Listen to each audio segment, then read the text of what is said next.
dayntu maaha mid bannaan sharci ahaan qofka haddii uu muslim yahay waxaa wanaagsan inuu qaato awaamirta ilaahay subxaanahu watacaala oo shaydaan dariiqiisuusan dariiqa yeelan iyo allah subxaanahu watacaala isaga ayaa noo dooray meeshaan ku dhalan lahayn luuqadan ku hadli lahayn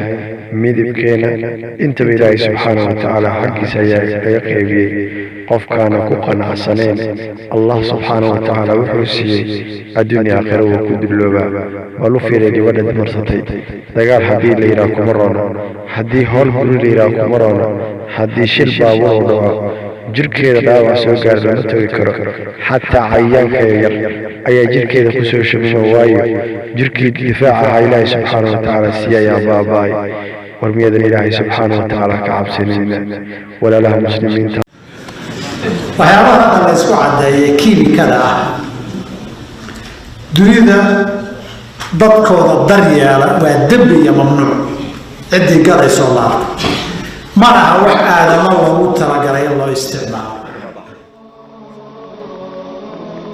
baasha ugu badan ee dadka maskaxdiisa ku soo degdegta wax laga yaaba inay tiraahdo waa qurux ma jirtaa qaaciido qurux la yidhaahdo bini aadam isku waafaqsanyayba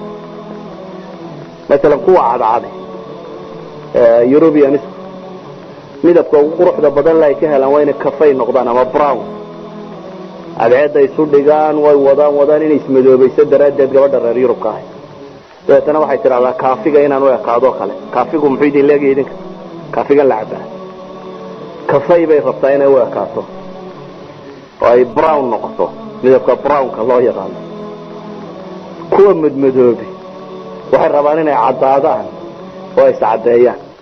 labada dhannankee quruxdu jirta yani qurux wax la yidhaahdo qaacido la isku waafaqsan ma jirto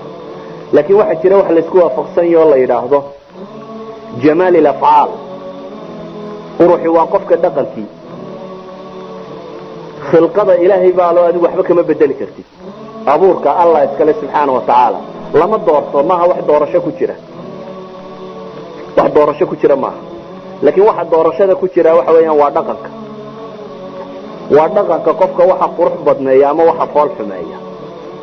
hadduu qofku dhaqan fiican yahay gabadh kasta oo qurux loo guursado hadday dhaqan xun tahay naf badan oo yeelanaysa ma jirto waayo aragtidu wax ma tarto ee qofka dhaqanka iyo waxa ka soo fulaa wax sheega sida daraadeed waxaan idin kula talin lahaa marka hore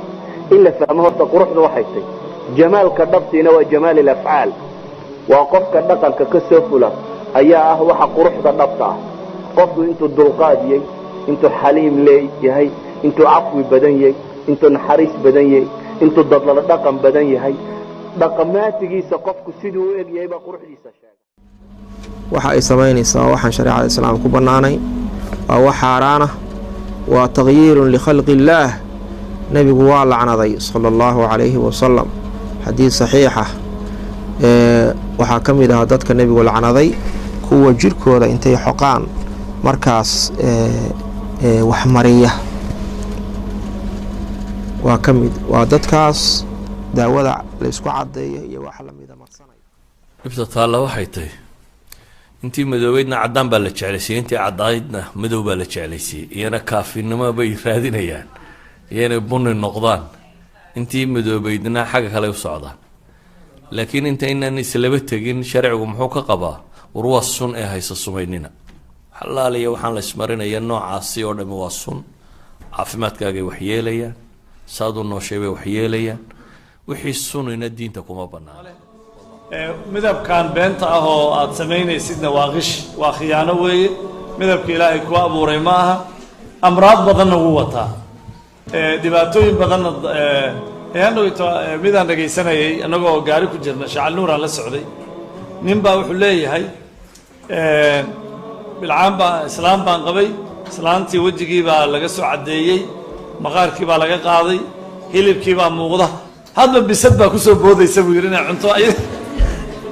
bisadii baan ka celcelinayaa buu yidhi oo dhibkaas ay haysta idaacaddan star inay ahayd iyo inay midda kale ahayd ma garanayo marka ninkii wuxuu leeyahay anu shaqo kaleba ma hayaa 40 saac iyadii baan ilaaliyaa oo mar dab ima geli karto oo gaaskii cuntadii ima karin karto